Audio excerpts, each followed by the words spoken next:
Alright, subtracting mixed fractions. Now, this is can be quite a difficult process. So, I'm going to teach you a strategy that will work all the time. It can be a little bit longer, however, it will work. So, to subtract mixed fractions, all we need to do is to change our mixed fraction. So, let's start with 2 1/4, subtract away 1 3/4.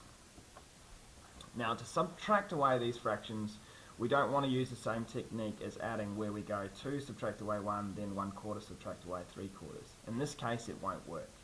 Okay? In a number of cases it will, but to eliminate the ability to think about this too hard, we'll change each of these mixed fractions to an improper fraction. So remember, improper fractions, we multiply 2 times 4, gives us 8, we add 1, gives us 9. So that's going to be our top number over 4.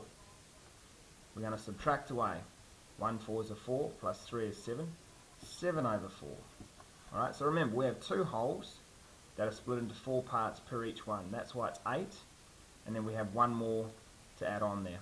And again here, we have 1 whole split into 4 parts, plus another 3 gives us 7. Once we have that, 9 subtract away 7 gives us 2. And remember, we don't go 4 take 4, that's how many parts it is, which equals 2 over 4. So 9/4 subtract away 7/4, so 9 take 7 is 2/4. Now, remembering simplifying fractions, 2 over 4 can be halved to 1 over 2. And there is our answer, and that's what we call our answer in its simplest form. Okay, in simplest form. So, we were able to recognize that it had the same denominator, which was made this example quite nice and easy. Let's look at another example where the denominator is not actually the same.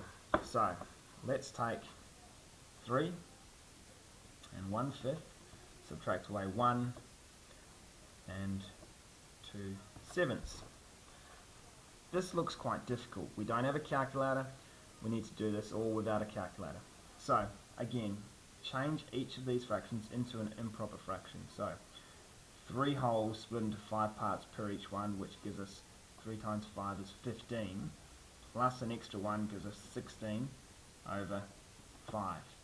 Subtract away 1 times 7 is 7, 8, 9 over 7. Okay, we want to have the same denominators here.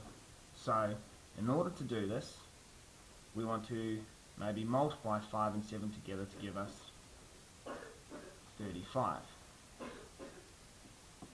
How did I change 5 to get to 35? I times by 7. That means I times the top there by 7.